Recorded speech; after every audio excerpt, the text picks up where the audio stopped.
Welcome to the weekly roundup, Div 2 time, Darcy. Here's TJ. That's where we started, footy. It was a bit big. We both had wins. We did. The Tiggies and the Eggs. They did. You know, I was in the coach's box this week. Nice work. Yeah, 100% record in the coach's box. But anyway, I'll tell you who's made a difference to Scotch, and that's young McAdam. What's his first name? I should have checked that. It's Shane McAdam. He's kicked another 4 on the weekend on a day when inaccuracy was ripe. It was Scotch 18-19-67, Pembroke 5-12-41. My Spotty senses tell me that's 13-31 on a fine day. Yeah, unbelievable that is. Yes. 19 and 12 points. When in previous division we had a team kick 15-3, so yeah, not good kicking. 4 Scotch, as I said. McAdam was the only multiple with 4. 2 Penny, King were the better players. For Pembroke, mate? Oh, Evans always there at full forward, bagging his 3 with a couple of individual goal scorers there with Holbrook and Connors, Franklin and Williams, just the 4 best players there, which is unusual because it was a pretty close game. Interesting to see Henry Mason kicked a goal for Pembroke, ex-Gazer guy. Didn't even know he was there. Certainly hasn't had an impact this year, so I reckon they'll be looking for a bit more from him. Big fella, former state under-23 player, so good pedigree. Probably just hopefully making a bit more of an impact. Not sure how many games he's played. I might just check that while we can, mate. He has played 7 games, so I haven't seen him in the best before today. So, yeah, food for thought. Next one, mate. What do we got? We got Broadview took on Athelston. Did they have their first win? No, they didn't. Oh. So poor Jacko's still with that. They did the interview with Jacko during the week, and it was a very good one. It was. He's got to consolidate a few things. And first half of the year, 0-9. Can they turn it around? That's exactly right. That's what Jacko reckons he can. He's been there only a few weeks now, and reckons he can do a few magical things, he said, for the rest of the year. So watch this space, he said. If they can be half as good as their Bogan bingo with Johnny Howcroft, they'll be absolute winners. Look, they had their chances. They were up at half time by a point, but they have faded all year. Well, that third quarter, 4 goals, I think, 4 goals to none, so that's what killed them in the end. So it was Athelston. We've got 11-13-79 to Broadview 7-9-51, with Athelston with Elliott with 3, Swift with 2, Sheedy with 2, individuals to 5 other players there with Lodovitsky, Glenn and Juden. Lodovitsky, Glenn and Juden, the best players there. So yep, interesting. It's spot on there, Darcy. Actually, 4-4 to 2 points in the third quarter. That was the difference. 28 points. So yeah, good call. For Broadview, Ralphie kicked 4. Shepherd was their best, with Big Braden to Prince in ruck, also making the best players. Look, it's going to be a long year for Broadview. Also, Athelston are fighting for a spot in the finals. They are, absolutely. So next one, Old Ignatians and Floss Camden. This one was at Hunter Park. It was Floss Camden, too good, leading all day. A commanding victory, really. 12-10-82 to Old Ignatians 7-12-54, but it was 43 points at 3/4 time. It was pretty much all done and dusted. Young Williams kicked 2. I think that's the son of Gary Williams. I could be mistaken, but I dare say it is. Underwood, Gordon and Ramsey also all kicked 2. A host of singles. Finn, Inglis and I think it's Nick Ramsey was their best players.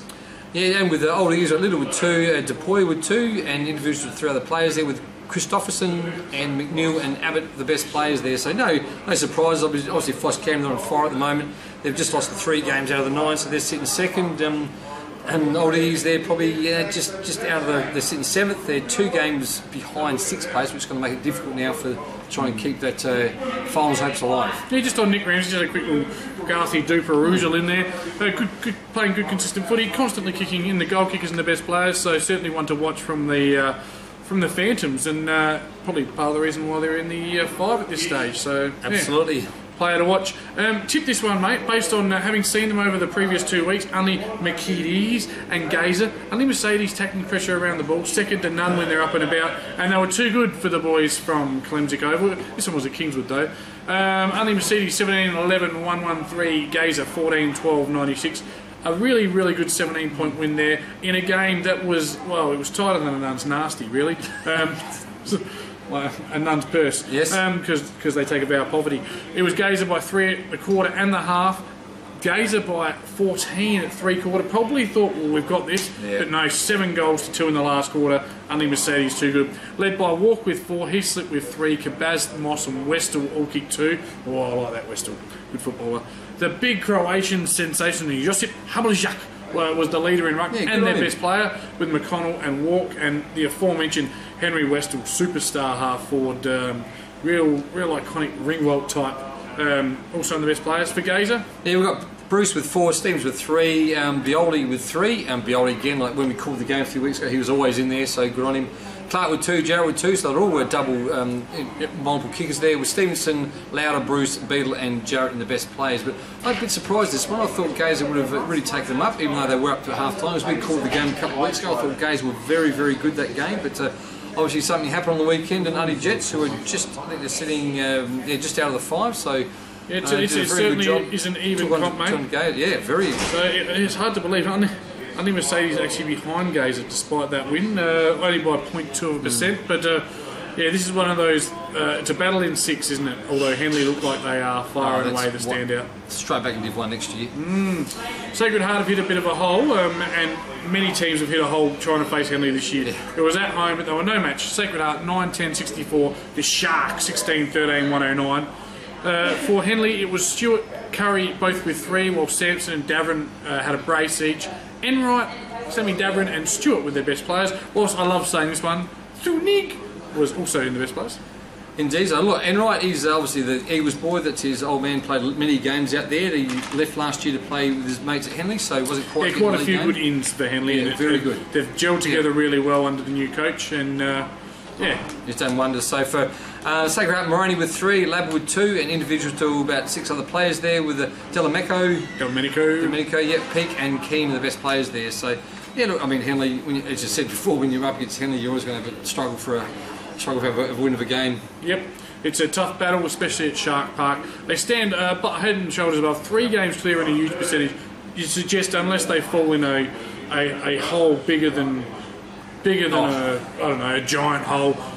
You're trying to think of something. Yeah, I've got no metaphor for this one. They're going to be too good. They're going to finish top. They'll get the week off. It's a challenge between Foss, Athelston, Sacred Heart, Gazer and Unley Mercedes, all within a game of each other. And who else is going to make up the final spot?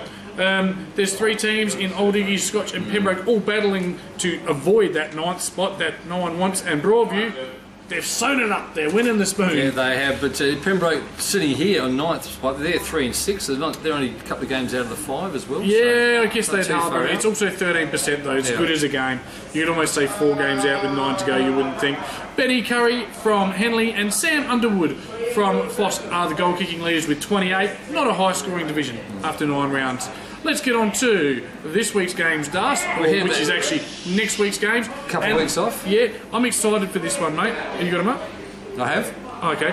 I'm excited for this one because Broadview could win their first game against Sacred Heart. Sacred Heart have just gone off the ball. It's a Broadview Oval. They're coming off a week's break. Can they? Even though they're 4th, you never know. Broadview, you never know. With Jacko, he's going to pull They're 4th on the slide, though. They are, and Jacko's, he reckons he's going to pull some strings out of his. How do you reckon? So, look, June 30 deadline stuff, maybe a couple of ins. You never know. Yeah. So, look, I'm still going to go for Sacred Heart, but I think Broadview will be very close. Don't be surprised at a very close game. If you're going for Sacred Heart, I'm going for Sacred Heart. We popped that up. Yeah, we tried. Broadview, but no, it's 9th place versus 3rd place. Pembroke take on Athelston. Pembroke very tough to beat at home. Tom Evans, can he kick a bag? All these questions and more will be answered. Pembroke, do you think, Darcy? I think Pembroke, Evans, as you said, he'll probably bag 5, but I think Athelston's still too good. Yeah, Athelston for me as well. They cut the tree down too, the ball gets caught in there. And there's going to be an upset though. Will it be 7th place Old Ignations? They've showed some signs. They're 3 and 6. They're at home against Henley. Henley maybe get the wobbles, can they? No. No, I don't think so either. Henley should win that one. Unley Mercedes and Foss Camden. It's 6th place Unley Mercedes taking on 2nd place Foss Camden, and this is where the upset will come. If Unley Mercedes are indeed a finals team, they need to take a big scalp. They've taken Athelston already, who are in 3rd place. Can they take Foss Camden? I'm going for the upset. Cheadle, Walk, Heaslip around the ball. Big Yossip giving him first use. Who's the full forward? No. Unley Mercedes, the big full forward. Ollie Moss. Moss is good up there. They'll need to stop him. They'll find a way, and it's not just because they put the beers on for us when we're there.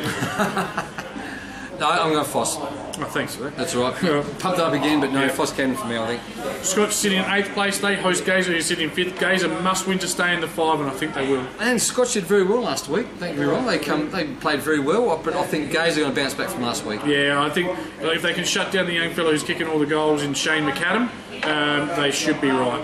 Thanks for watching the Div 2 Weekly Roundup. We'll be back in a couple of weeks. See you later.